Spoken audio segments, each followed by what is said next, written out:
पहले भी कथा में आज फिर कह रहे हैं आप लोगों से, पेट भरने की जवाबदारी मेरे भोलेनाथ जी की है, क्योंकि जन्म उसने दिया है तो मृत्यु भी वो देगा, और पेट उसने दिया है तो भरेगा भी वही। पेट भरने की जवाबदारी देवादिदेव महादेव की है, पर तुम्हारे घर की पेटी भरने की जवाबदारी देवादिदेव महादेव की नहीं। अब पेटी अगर तुम्हें भरना है तो तुम अपने हिसाब से भर सकते, थोड़ा छल कर कर, थोड़ी बेईमानी कर कर, थोड़ा कपट कर कर, कोई थोड़ी बहुत निंदा आदि कर कर, थोड़ी बहुत किसी की प्रशंसा कर कर, थोड़ा बहुत कहीं ना कहीं किसी ना किसी रूप में पेटी अगर बनना हो तो बात दूसरी है कि आप पेटी भरना चाहते हो,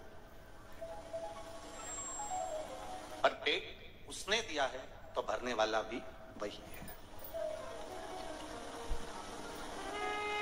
देवराज स्वयं जब तक कमाता था खुद के लिए कमाता था और ईमानदारी से कमाता था, पर जब वेश्यावृत्ति में पड़ने लगा, गलत काम में पड़ने लगा, तो उसको धन की दुगनी जरूरत पड़ने लगी, और धन की जब उसको दुगनी जरूरत पड़ी तब उसने चोरी करना प्रारंभ करा। तब उसने चोरी करना प्रारंभ करा। अब वो चोरी कर रहा है, अब वो धन को चुरा कर ला रहा है, अब वो धन को कहीं गलत जगह से एकत्रित करने का प्रयास कर। शिव महापुराण की बात कथा एक बात और कहती है, आपके भरण पोषण की जवाबदारी महादेव की है, तो आपकी संग में अगर आपकी धर्म पत्नी जुड़ी है तो उसकी भी जवाबदारी महादेव की है। बच्चे जुड़े हैं, बच्चों की भी जवाबदारी महादेव की है। माता पिता जुड़े हैं, माता पिता की जवाबदारी भी महादेव की है। पर इसके अलावा अगर आप फिर किसी अन्य नारी के चक्कर में अगर पड़ते हो, फिर कहीं तुम जुए में, कहीं मांसाहार में, कहीं मदिरापान में, तो कहीं वेश्यावृत्ति में अगर आप फिर पड़ते हो, फिर जवाबदारी भोलेनाथ की खत्म हो जाती है। आप, आपके बच्चे, आपका परिवार, आपकी पत्नी, आपके पुत्र और आपके माता पिता, बहन भाई, कुटुंब की जवाबदारी महादेव की है, पर तुम उस धन को गलत जगह पर लगाना प्रारंभ कर दिए। उसने दिया था पेट भरने के लिए, उसने दिया था बच्चों की शिक्षा के लिए, उसने दिया था। होते कई लोग, अभी कहीं ना कहीं लोगों को कुछ गवर्नमेंट से या प्रशासन से कोई थोड़ा बहुत पैसा मिल जाता है, अब वो मिला था किसी काम के लिए और मालूम पड़े लगा दिया किसी दूसरे काम में। अब सरकार ने तो पैसा दिया था आपको कि इस कार्य में लगाना, अब तुमने लगा दिया दूसरे कार्य में। अब दूसरे कार्य में लगाया तो प्रशासन अगली बार आपको कुछ देगा क्या? अरे बोलो तो जम के नहीं देगा, क्योंकि उसको मालूम है कि इसको दिया था मैंने इस चीज के लिए और इसने लगा दिया दूसरी चीज।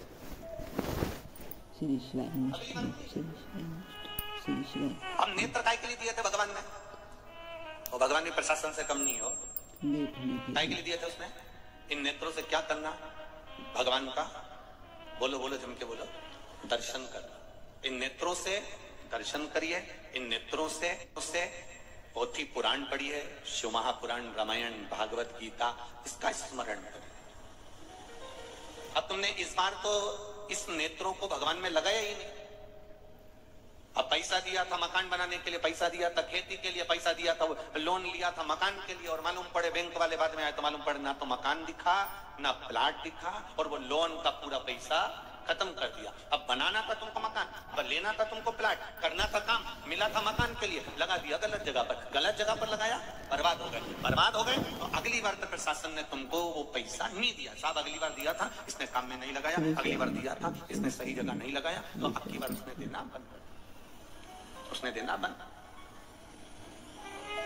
बस यही शिव महापुराण की कथा कर रही है, यही भगवान शंकर का गुणगान कर रहा है। एक बार उसने देख लिया नेत्र देखकर कि इसने नेत्र सही जगह लगाया कि नहीं लगाया। अगर एक बार इसने नेत्र सही जगह नहीं लगाया, फिर अगली बार तुम तैयारी कर कर बैठो कि नेत्र। श्रवण दिया था कथा सुनने के लिए, एक बार दिया और सही नहीं गया। ये हाथ दिए थे भगवान की भक्ति करने के लिए, सेवा करने के लिए। कोई बुजुर्ग है, कोई गरीब है, कोई किसी रूप में तकलीफ में है, कहीं भजन हो रहा हो तो इससे सेवा करना, पर हाथ भी सेवा में नहीं लगे तो वो भी चलेगा। पांव दिए थे भगवत भजन के लिए। हमारे मालवा के संत श्री नागर जी महाराज बड़ा सुंदर कहते हैं, हाथ दिए रे तूने दाता कभी नहीं दान कियो, दयालु मैंने अवगुण बहुत कियो।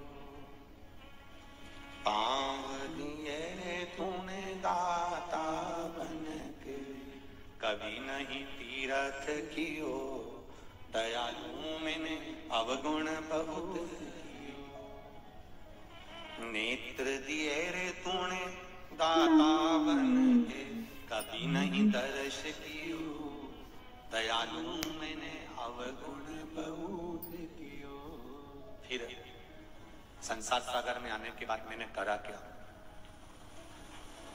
जब इतना सुंदर शरीर दिया और शरीर का मैंने सदुपयोग नहीं करा, फिर संसार सागर में आकर मैंने किया क्या?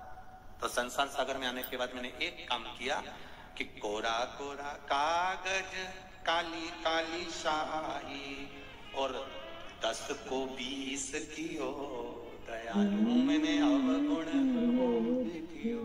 इस संसार सागर में आने के बाद में इस संसार सागर में आने के बाद मैंने केवल एक काम करा, 10 को 20 कैसे करा जाए उसको सोचा, उसका विचार किया।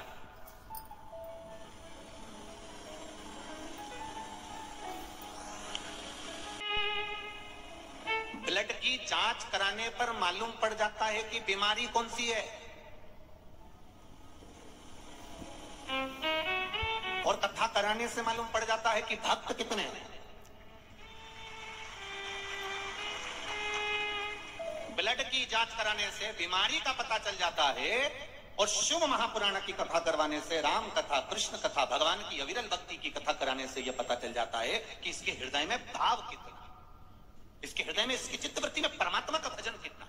आपको दिखेगा 7 दिन आप भी यही, हम भी यही हैं। कई ऐसे हैं 7 दिन सुबह 7 बजे से 6 बजे से यहाँ जगह संभाल कर बैठे रहेंगे, और कई ऐसे रहेंगे 1 बजे की तब 10 मिनट पहले घर से निकलेंगे, 4-5 को दरवाजे पे परेशान करेंगे, 8-10 को रास्ते में परेशान करेंगे, तब अपनी गाड़ी बढ़ाते हुए, ठोकते हुए, परेशान करते हुए प्रशासन के लोगों को, चाहे पुलिस प्रशासन के हो, चाहे समिति के लोग हो, चाहे जो सेवा कर रहे हैं उनको, 50 बार अपनी तबीयत गाड़ी दिखाकर तब जाकर अंदर जाके बैठेंगे। कभी इनके जैसा तब कर देखो 5 बजे से 6 बजे से 7 बजे से। जरा देखो, बैतुल वालों के लिए कथा नहीं है, हम कहेंगे बैतुल वाले अगर कथा के पंडाल में नहीं आ सकते हैं तो एक बार रात को आकर इन भोलेनाथ के भक्तों का दर्शन कर जाना कि इनका भाव कितना शुद्ध है।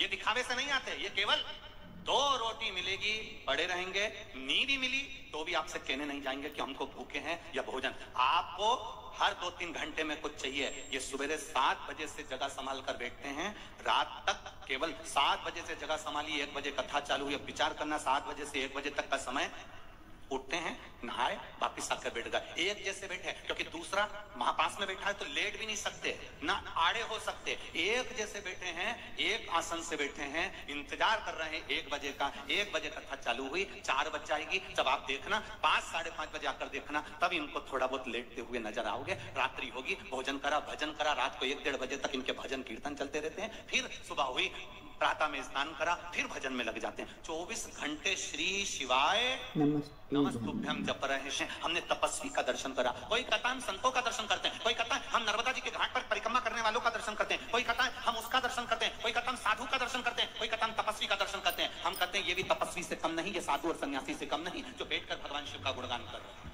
भगवान शिव की अविरल भक्ति को धारण कर रहे हैं।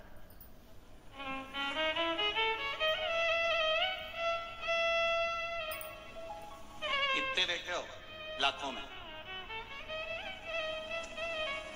ये कईयों के पत्र आए और ये पत्र और भी पढ़े, बेटा शुरुआत है कईयों क्या। आप भी कथा सुन रहे हो, ये भी कथा सुन रहे हैं। 2 अंतर, इसके अंतर्गत में एक अंतर का विशेष ध्यान रखना। जितनी देर सुनना है दिल से सुनना, घर से चलो तो कहकर आना मुझे शिव महापुराण की कथा सुनने जाना है, मैं आराम से जहां जगह मिल जाएगी वहां सुनूंगी और भगवान की अविरल भक्ति को धारण करूंगी। मुझे मालूम है 7 दिन अगर मैंने कथा का रसपान कर लिया तो मेरा महादेव मेरी जरूर सुनेगा, ये निश्चित है। मुझे कथा सुनना, मुझे दूसरे की व्यथा नहीं सुनना, मुझे कथा सुनना, मुझे अविरल भक्ति को धारण करना, मुझे परमात्मा का भजन धारण करना।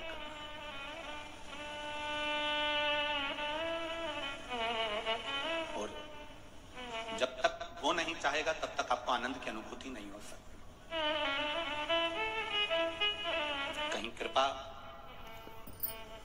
कहीं मां ताप्ती की कृपा और कहीं मां नर्मदा जी की कृपा और कहीं मेरे भोलेनाथ जी की करुणा हुई है तो बैतुल में ये शिव महापुराण की कथा मिली है, नहीं तो बाबा की कहीं योग संजोग। और वो भी कथा कोई आज की नहीं है, बैतुल की कथा की अभी इनको 1 साल में मिल गई और कथा की बुकिंग हो गई। आप पूछना इन परिवार से, 2 साल पहले की कथा बुकिंग है और 2 वर्ष पहले ये कथा बुक हुई थी, तब जाकर अब उस समय पर जो कथा का स्वरूप था उस हिसाब से इनने व्यवस्था के अनुसार चले। फिर कथा का स्वरूप बढ़ता गया, लाखों में भीड़ आने लगी, फिर व्यवस्था बढ़ी, तो धीरे धीरे धीरे धीरे धीरे धीरे कहीं कहीं शिव ने संभाल लिया, शंकर के रूप में पूरे बैतुल वासियों ने संभाल लिया और इस कथा का आनंद। श्री शिवाय नमस्तुभ्यम। हर हर महादेव। पूज्य प्रदीप मिश्रा जी ने आज कथा में बहुत अच्छी बातें बताई हैं। पूज्य प्रदीप मिश्रा जी ने बताया है कि अगर हम कहीं भी कथा सुनने जाते हैं तो अपना घमंड, अपना अहंकार त्याग कर अपने सच्चे मन से वहां पर जाना चाहिए और भगवान की भक्ति में लीन हो जाना चाहिए। पूज्य प्रदीप मिश्रा जी की कथा और उपाय बहुत ही अच्छे होते हैं। अगर आप भी इन्हें सुनेंगे तो आपके भी मन को शांति मिलेगी और आपके भी मनोकामना पूरी होंगी। पूज्य प्रदीप मिश्रा जी के उपाय और कथा सुनने के लिए प्लीज़ मेरे चैनल को लाइक, कमेंट और शेयर ज़रूर करें। मेरा चैनल है धार्मिक वीडियो। पूज्य प्रदीप मिश्रा जी ने कथा में बहुत अच्छी बातें बताई हैं। अगर आपको वीडियो पसंद आया हो तो एक लाइक, एक कमेंट अवश्य करें और कमेंट बॉक्स में हर हर महादेव अवश्य लिखें। श्री शिवाय नमस्तुभ्यम। हर हर महादेव।